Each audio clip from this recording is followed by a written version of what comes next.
kebijakan yang mendukung untuk tenaga kesehatan bisa berdiri di negerinya, di provinsinya.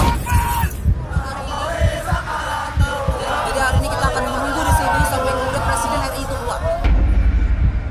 Kita bisa melihat dengan pergantiannya pemimpin di Provinsi Banten sampai saat ini belum ada kemajuan sedikit pun yang kita rasakan, kawan-kawan. Sepakat?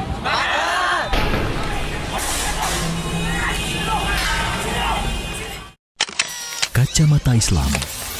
Ketahuilah bahwa tulisan kita itu akan ditimbang kelak di hari kiamat. Sebagian dari kita lagi beragama dengan cara mengikuti bapak-bapak mereka. Walaupun menyalahi kitabullah, walaupun menyalahi Rasulullah sallallahu alaihi wasallam. Kacamata Islam memandang masalah dalam sudut pandang Islam. Kita akan mendapatkan apa yang kita tulis di catatan kita, di rapot kita, di buku kita, di padang mahsyar nanti, Maka berusahalah untuk menulis yang bermanfaat. Dan janganlah kamu mengikuti apa yang kamu tidak mempunyai pengetahuan tentangnya. Sesungguhnya pendengaran, penglihatan, dan hati, semuanya itu akan diminta pertanggungjawabannya. Kacamata Islam memandang masalah dalam sudut pandang Islam. Lokasi di depan balai kota dan juga di depan. Belakangan ini demonstrasi sudah bisa dikatakan sangat lumrah di negara kita. Banyak orang mengatakan bahwa demonstrasi adalah bagian dari amar ma'ruf nahi mungkar, sehingga seolah-olah menjadi hal yang harus dilakukan. Namun kita harus melihat dari kacamata Islam, apakah benar demonstrasi yang dinamakan oleh pemujanya sebagai metode amar ma'ruf nahi mungkar merupakan cara beragama Nabi Shallallahu Alaihi Wasallam dan para sahabatnya, ataukah hal ini sesuatu yang harus diluruskan? Ketahuilah, tidaklah nama yang indah itu akan merubah hakikat sesuatu yang buruk walau dibumbui dengan label Islami. Ada beberapa tokoh yang hadir dalam unjuk rasa kali ini yang memprotes atau sah-sah aja, itu kan hak setiap warga negara ya untuk berdemonstrasi, apalagi berkaitan dengan pembelaan terhadap agama Islam sendiri. Sebenarnya demonstrasi bisa saja perlu. Yang sering menjadi problem masalah kalau demonstrasi dianggap mengganggu dan banyak orang juga yang demonstrasi tidak mengerti substansi atau masalah. Ini yang sering menjadi masalah besar kita.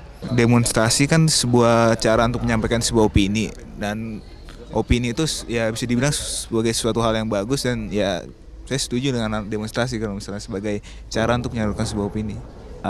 Saya setuju dengan demonstrasi karena itu dilakukan bersama-sama.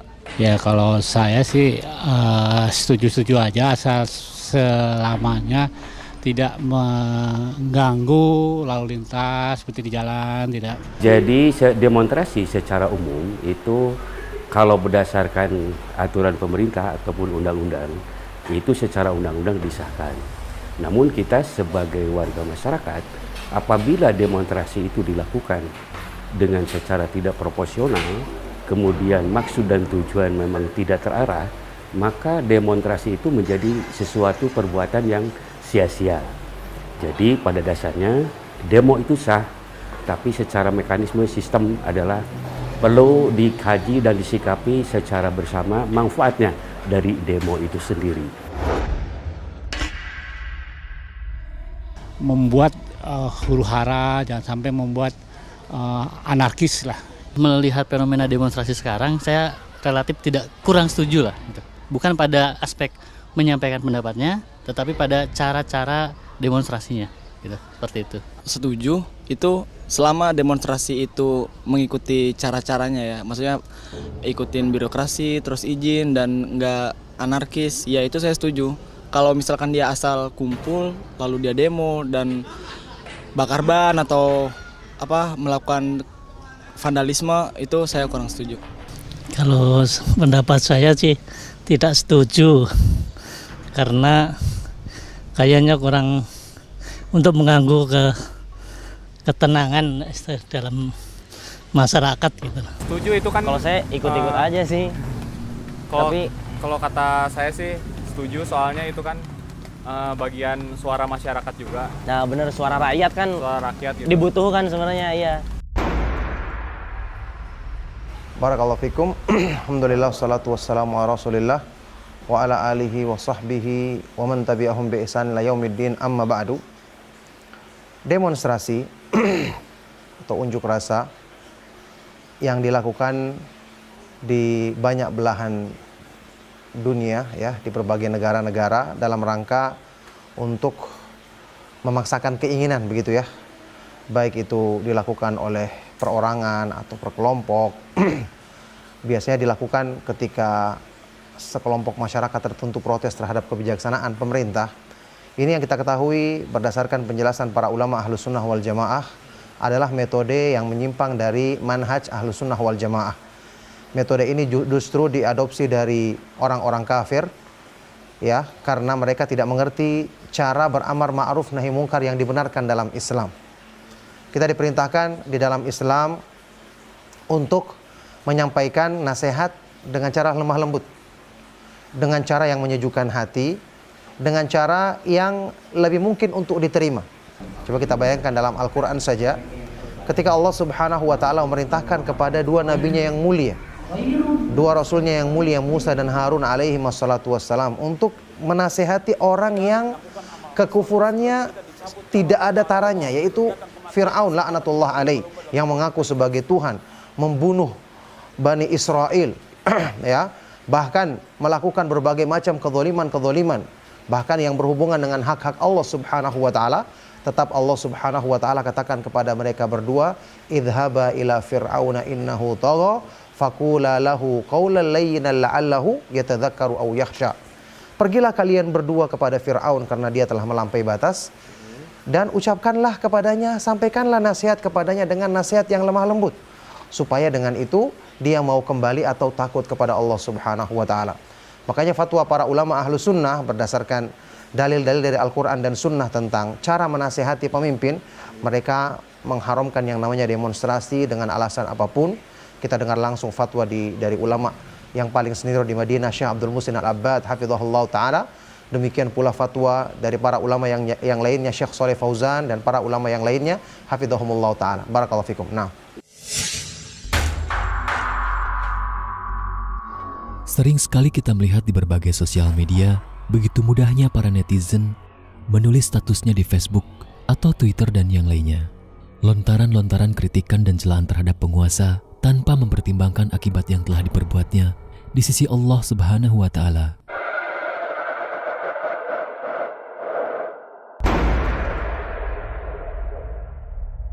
Oh, saya belum pernah ngeritik langsung di media sosial, tapi saya ngeritik mungkin pas lagi ngobrol sama temen atau mungkin lagi pas diskusi gitu aja. Mungkin kalau misalnya keluhan sih ada, tapi saya tidak pernah sampaikan melewati sosial media. Media itu media seperti koran-koran seperti itu, beritanya harus seimbang, jangan berat sebelah. Jadi pemerintah yang bagus, pemerintah diomongin yang bagus, yang jelek itu yang jelek. Jadi saling kritik, tapi kritik yang membangun, yang untuk perkembangan supaya pemerintah lebih baik lagi. Kalau mengkritik secara langsung sih belum pernah, cuman saya pernah itu repost. Jadi foto anak kecil yang menginginkan kepekaan pemerintah tentang bencana asap di Riau itu. Ngomong dan mencela melalui sosial media itu tuh tindakan pencundang lah. Makanya saya pribadi nggak pernah. Kalau masa mengkritik sosial, saya sih nggak pernah, karena saya takut, nggak berani. Saya sih belum. Saya juga belum, cuman ngoceh-ngoceh dikit mah pernah. Ya, paling curhat sama teman-teman. Gitu pernah. Lantas, apakah itu menjadi sebuah solusi atau hanya sebatas pelampiasan hawa nafsu belaka? Mereka berbicara seolah-olah mewakili Islam, padahal pada kenyataannya mereka sendiri yang mencederai syariat Islam itu sendiri. Dan seperti apakah sebenarnya hukum celaan atau kritikan yang mereka lontarkan tersebut melalui sosial media?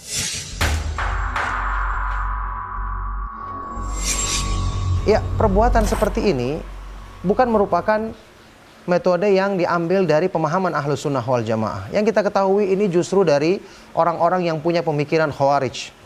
Khawarij adalah kelompok yang menyempal pertama dalam Islam, sangat diingkari oleh Rasulullah SAW.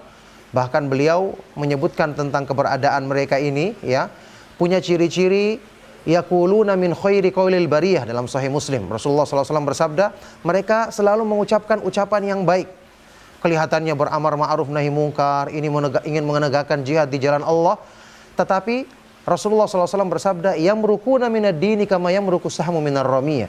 Mereka ini keluar dari Islam, ya, meleset dari Islam seperti anak panah yang meleset dari sasarannya ketika ditembakkan jarak dekat, kemudian dia keluar di sisi yang kedua, sisi yang di sebelahnya.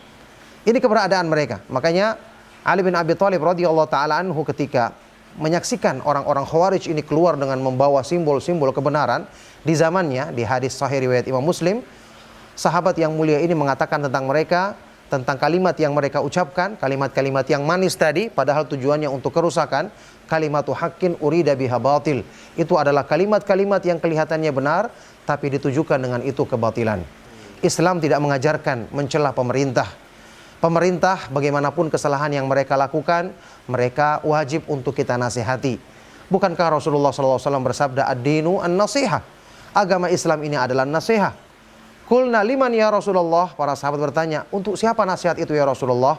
Maka Rasulullah SAW bersabda, lillahi wali kitabihi wali rasulihi wali a'immatil muslimin wa amatihim. Nasihat untuk Allah, untuk kitabullah Al-Quran, untuk Rasulnya, dan untuk pemimpin-pemimpin kaum muslimin dan orang-orang umum di antara mereka. Nasihat sendiri secara asal bahasa itu punya makna yang sangat indah. Nasihat dalam bahasa Arab diambil kata-kata nasoha. Yansohu artinya memurnikan madu dari kotorannya. Jadi ada makna keikhlasan di balik makna nasihat. Sehingga tujuannya nasihat adalah ingin memperbaiki orang yang dinasihati. Maka tidak mungkin mencela itu sama dengan nasihat. Mencela itu adalah justru untuk menjelek-jelekannya. Bahkan ada orang yang menggunakan balas dendam dengan cara seolah-olah memberikan nasihat, ya. Sebagian dari para ulama menyebutkan, seperti Imam Al-Khattabi menyebutkan, ya, nasihat itu artinya adalah iradatul khairi lil mansuhi lahu, menghendaki kebaikan bagi orang yang dinasihati. Seandainya nasihat dijalankan dengan indah, maka jelas akan mendatangkan kebaikan dengan izin Allah. Makanya sebagian dari para ulama Ahlus Sunnah, Imam Ibnu Rajab rahimahullah taala membuat sebuah tulisan ringkas yang berjudul Al-Farqu bainan nasihati wat ta'yir. Perbedaan antara nasihat dan celaan. Perbedaan yang sangat jauh antara dua kebaikan. Dua, yang satunya baik, yang satunya mendatangkan keburukan. Na'udzubillahi min dzalik. Nah, barakallahu fikum. Agama ini adalah nasihat. Tapi, apakah nasihat itu sendiri bisa dilakukan oleh siapapun dan dimanapun tempatnya? Terkhusus, dalam hal ini menasehati penguasa di tempat umum atau sosial media. Apakah hal ini diperbolehkan dalam syariat Islam? Setuju nggak setuju sih, soalnya ya ada yang mengkritik sesuai dengan etika, ada juga yang enggak. Kalau memang demokrasi itu niatnya untuk membangun pemerintahan kita atau negara supaya lebih maju, apa salahnya? Tapi ya itu harus ada aturan mainnya, jangan anarkis yang banyak sekarang ini kejadian, merusak kepentingan umum, seperti merusak pagar, seperti merusak tanaman-tanaman, itu di Islam juga tidak dibolehkan.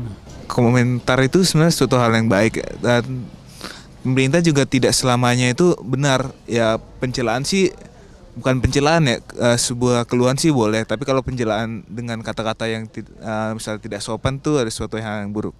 Saya tidak mengerti apakah itu kritik atau undang-undang, tetapi kalau lewat sosial media biasa gitu.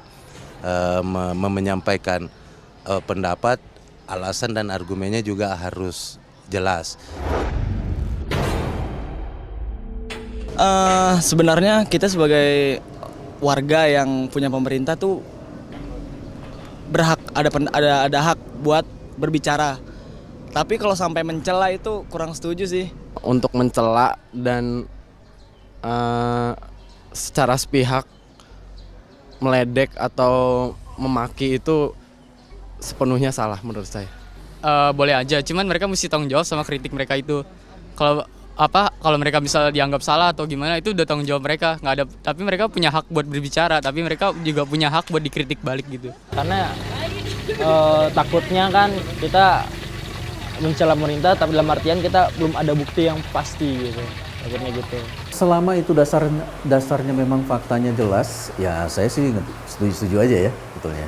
Asal bukan fitnah ya, mungkin ya. Seorang mukmin adalah cermin bagi mukmin lainnya. Apabila melihat aib padanya, ia segera memperbaikinya. Hadis riwayat Bukhari.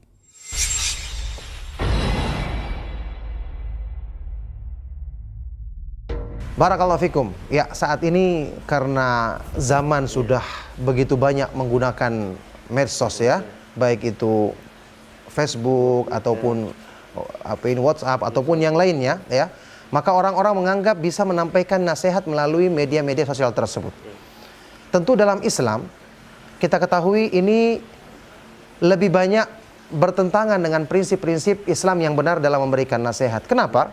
Asalnya nasihat itu adalah untuk memberikan kebaikan, mengusahakan sampai kepadanya nasihat kebaikan agar dia berubah. Dalam hal ini dikatakan oleh para ulama, nasihat itu disampaikan dengan sembunyi-sembunyi. Bahkan ini salah satu perbedaan besar antara nasihat dan celaan. Kata sebagian dari para ulama salaf, man kallamaka fima bainaka wa bainahu faqad nasahaka wa man kallamaka amamal mala faqad wabbakhaka. Barang siapa yang menyampaikan nasihat antara dirimu dengan dirinya secara berdua, berarti dialah yang ingin menasihatimu. Tapi barang siapa yang menyampaikan tentang kesalahanmu di depan umum, berarti dia ingin mencela kamu hakikatnya. Ini dilarang dalam Islam. Rasulullah SAW dalam hadis yang kita kenal bersama, diriwayatkan oleh Imam Ibn Asim dalam kitab As-Sunnah, disahihkan oleh Syekh Al-Albani rahimahullah ta'ala. Rasulullah SAW pernah menyebutkan satu kaidah penting dalam menasihati pemimpin, penguasa dalam masalah ini. Rasulullah SAW bersabda, man arada an yansaha lidhi sultanin fala yubdihi alaniyatan wal ya'khudh biyadihi fa in qabila minhu wa illa addalladhi ma kana alaihi. Barang siapa di antara kamu yang ingin menasihati seorang pemimpin, maka janganlah dia sampaikan terang-terangan. Ya, ini nyampaikan terang-terangan saja mungkin di depan ceramah umum tidak boleh, apalagi lewat medsos yang orang yang tidak tahu apapun akan mengetahui keburukan tersebut. Wal ya'khudh biyadi, hendaknya dia mengambil tangannya, berdua dengan dia, sampaikan dengan secara berhadapan sembunyi-sembunyi. Kalau dia terima, maka itu yang diharapkan. Kalau tidak, maka orang tersebut telah menunaikan kewajiban yang Allah Subhanahu wa taala perintahkan kepadanya. Inilah asal cara menasihati yang dibenarkan dalam Islam, tidak dengan terang-terangan, karena orang-orang yang tidak terlibat dengan kejahatan atau keburukan tersebut nantinya akan mengetahui sehingga akan menimbulkan fitnah yang lebih besar, keburukan yang tersebar lebih jauh lagi dan tidak hanya diketahui oleh orang yang bersangkutan. Barakallahu fikum. Nah.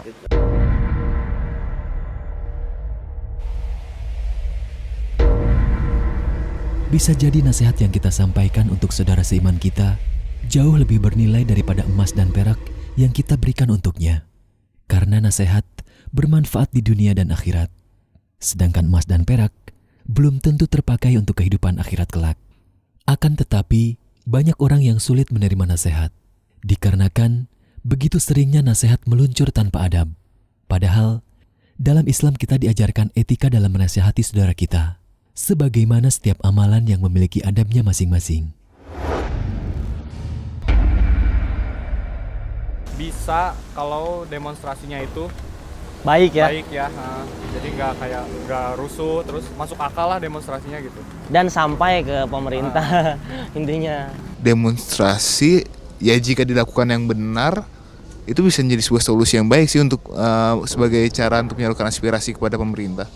Demonstrasi sudah tidak tepat lagi lah, karena ada tingkat kejenuhan di masyarakat sudah mulai memandang demonstrasi sudah tidak efektif, tetapi dampak dari demonstrasi itu justru lebih banyak negatifnya lah untuk saat ini, ya, merugikan. Harusnya cari cara lain lah. Mungkin lebih baik lagi sih mas, kalau emang misalkan di demonstrasinya itu untuk yang lebih baik lagi. Tapi kalau emang yang untuk nggak yang lebih baik lagi ya buat apa mas? Buat saya sih setuju aja sih. Sah-sah aja, itu kan hak setiap warga negara ya untuk berdemonstrasi, apalagi berkaitan dengan pembelaan terhadap agama Islam sendiri. Kalau misalnya demonstrasi itu dilakukan secara benar dengan menyuarakan aspirasinya, yang di demo siapa, yang ikut demo itu tahu tujuannya apa, sebenarnya di situ bisa jadi apa ya? Bisa jadi sebuah unjuk rasa yang nyentil pemerintah bahwa oh ternyata kita kurang di sini, kita kurang mendengarkan gitu loh. Kita mengapresiasikan apa ya pikiran kita, tapi ya dengan cara yang sudah ada di undang-undang. Kalau misalnya selalu demonstrasi, cuman akhirnya kalau misalnya setelah demonstrasi itu hasil timbal baliknya gitu-gitu aja ya bikin capek aja gitu. Selama demonstrasinya berjalan dengan baik dan yang disampaikan jelas dan kemudian pemerintah juga mau mendengarkan, saya rasa itu adalah jalan yang terbaik sih. Maka dalam hal ini, bagaimanakah adab yang sesuai dengan hukum Islam dalam rangka kita menasihati penguasa? Dan siapakah yang pantas untuk menyampaikan nasihat tersebut?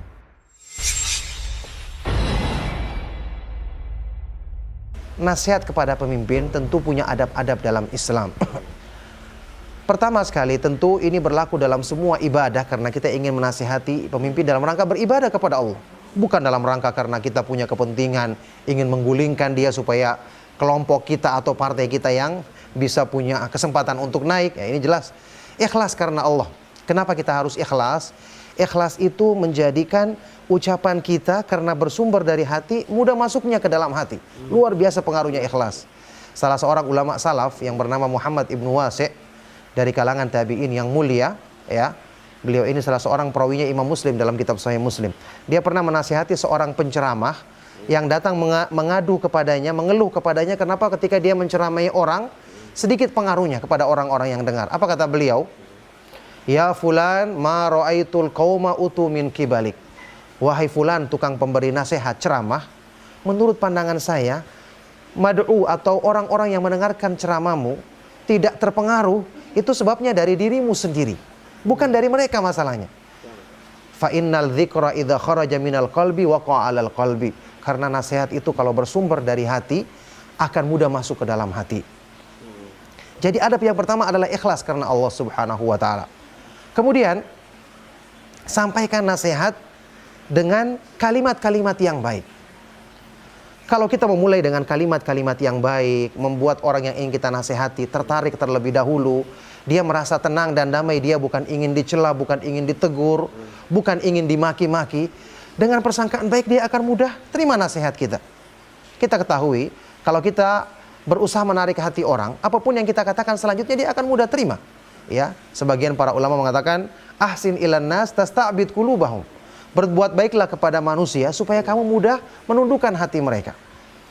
Kemudian nasihat dilakukan dan dipilih waktu yang tepat disampaikan. Bagaimana mungkin Anda menasihati orang di waktu-waktu dia sedang marah, di waktu-waktu dia sedang pusing memikirkan banyak urusannya. Pilihlah waktu-waktu dia tenang. Berikan pembukaan yang baik. Kita diperintahkan bukan cuma menasihati orang, tapi kita berusaha agar dia terima nasihat, iya kan? Bukankah Rasulullah SAW pernah bersabda, la takun aunan lisyaitani ala akhikum. Jangan kamu menjadi penolong syaitan untuk mencelakakan saudaramu sendiri. Memang ya, nasihat punya resiko, apalagi menasihati penguasa. Kalau dia marah bagaimana? Apalagi kita nasihati cuma berdua, mungkin dia akan membunuh kita. Lah justru inilah keutamaannya menasihati penguasa. Ketika disebutkan dalam hadis sahih riwayat Imam Abu Daud dengan sanad yang sahih, disahihkan oleh Imam An-Nawawi dalam Riyadhus Shalihin dan Syekh Al-Albani rahimahumullah taala, Rasulullah SAW pernah menyebutkan afdhalul jihadi kalimatu haqqin inda sultanin jair. Seutama-utama jihad kalimat yang benar di hadapan penguasa yang berbuat zalim, berbuat salah. Diterangkan oleh para ulama, Imam Al-Khattabi menerangkan, kenapa ini merupakan seutama-utama jihad?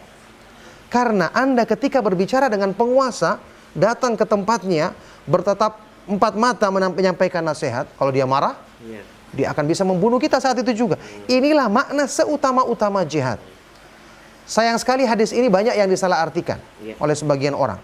Dia mengatakan, oh kami ini menasihati di depan mimbar sebagai seutama-utama jihad. Kita katakan Anda tidak faham. Rasulullah SAW mengatakan inda, di sisinya, artinya di hadapannya. Berduaan dengan dia, bukan di hadapan masyarakat yang tidak tahu menau tentang permasalahan tersebut. Yang hanya ketika disampaikan membangkitkan, menyulut emosi mereka. Akhirnya mereka mencela dan mencaci dalam hal-hal yang mereka tidak memahaminya. Jelas ini bukan merupakan adab menasihati dalam Islam yang diridhoi oleh Allah Subhanahu wa taala. Barakallahu fikum. Ya. Yang berhak menasihati pemimpin tentu saja orang-orang yang punya kemampuan untuk menyampaikan nasihat dengan baik. Tidak semua orang bisa berbicara langsung. Apalagi orang-orang yang tidak paham masalah. Ada orang-orang yang dia tidak bisa berbicara dengan baik. Kita pilih orang-orang yang kita percaya bisa menyampaikan aspirasi kita dengan benar, bisa memilih kata-kata yang baik.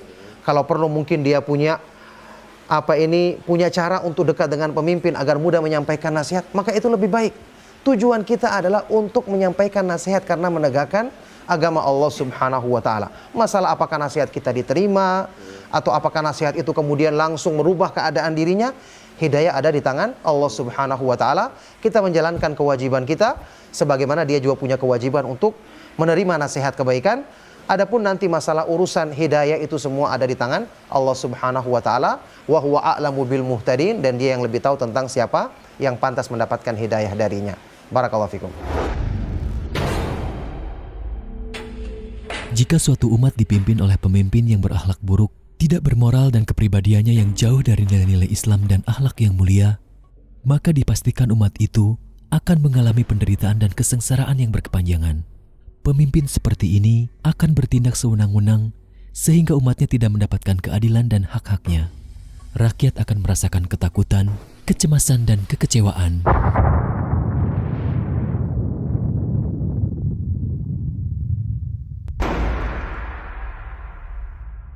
Di dalam ayat-ayat Al-Quran dan hadis-hadis yang sahih, diantaranya yang saya bacakan tadi, ad-dinu an-nasiha, agama itu adalah nasihat, termasuk menasihati pemerintah. Kalau seandainya pemerintah semua baik, maka apa gunanya ayat-ayat atau hadis-hadis yang menganjurkan kita untuk menyampaikan nasihat? Rasulullah SAW memerintahkan kepada kita dalam banyak hadis yang sahih untuk mentaati pemerintah. Bahkan dalam hadis riwayat Imam Muslim disebutkan, isma' wa ati' wa in dhuriba dhahruka wa ukhidha maluk. Dengarkan dan taat sampai pun punggungmu dipukul, kamu disiksa, hartamu dirampas oleh mereka. Berbuat salah, tapi Rasulullah SAW perintahkan untuk tetap dengar dan tetap taat. Taib, kita menyikapi mereka kalau mereka berbuat salah, bagaimana caranya? Justru dengan nasihat yang baik, ini akan mendatangkan kebaikan. Karena mengamalkan perintah Allah dan Rasulnya SAW, bersabar dalam menghadapi keburukan mereka dengan tetap menegakkan nasihat dengan cara yang baik, ini justru yang akan menyelesaikan masalah. Allah Subhanahu wa taala disebutkan oleh Rasulullah SAW dalam hadis sahih riwayat Imam Muslim, innallaha yardha lakum thalathan wa yakrahu lakum thalathan. Allah Subhanahu wa taala meridhoi, menyukai kalian melakukan 3 hal dan membenci kalian melakukan 3 hal. Yang dicintai oleh Allah adalah wa an ta'tasimu bihablillahi jami'an wa la tafarraqu wa an tunasihu man wallahu Allahu amrakum. Kalian berpegang teguh dengan tali Allah, kemudian kalian tidak berpecah belah, dan yang ketiga, kalian selalu menasehati orang-orang yang Allah jadikan punya kekuasaan, ya, menjadi pemimpin atau penguasa bagimu. Ini sikap kita yang benar. Cara kita merubah kemungkaran tersebut bukan dengan menimbulkan keburukan yang lebih besar, yaitu memberontak, melakukan demonstrasi, akhirnya menjadi sebab ketidakharmonisan hubungan pemerintah dengan masyarakatnya. Ini tidak akan mendatangkan kebaikan. Jadi petunjuk Allah dan Rasulnya diturunkan untuk mendatangkan kemaslahatan bagi manusia. Inilah yang diridhai oleh Allah Subhanahu wa taala. Berarti inilah yang akan mendatangkan kebaikan dan perbaikan bagi kehidupan masyarakat, kehidupan pemerintah dan rakyatnya, dan juga ini nantinya kembali kepada kebaikan dalam menjalankan petunjuk Allah Subhanahu wa taala dalam salat berjamaah, dalam menegakkan dakwah di jalan Allah Subhanahu wa taala, dan kebaikan-kebaikan yang lainnya. Barakallahu fikum.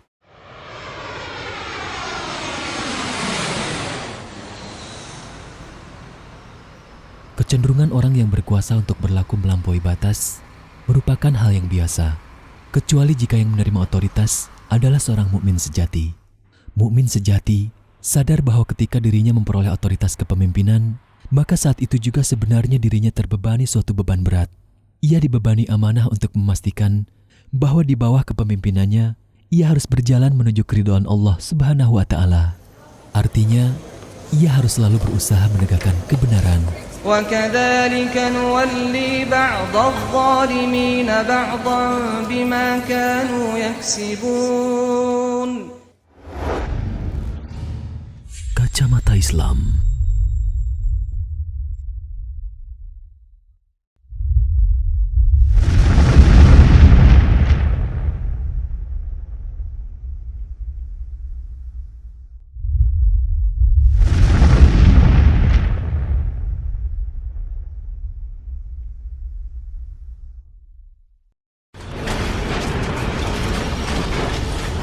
Roja TV, saluran tilawah Al-Quran dan kajian Islam.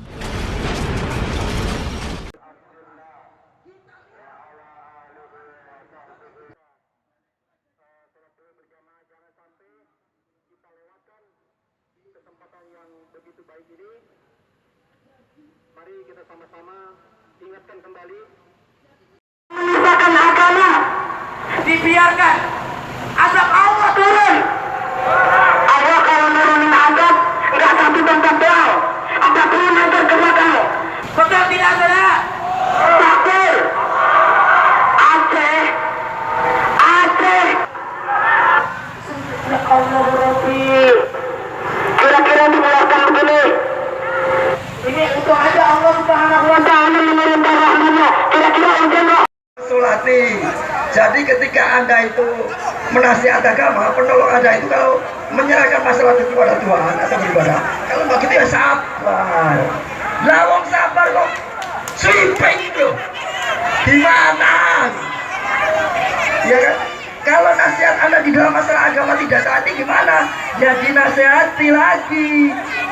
Ya dinasihati lagi.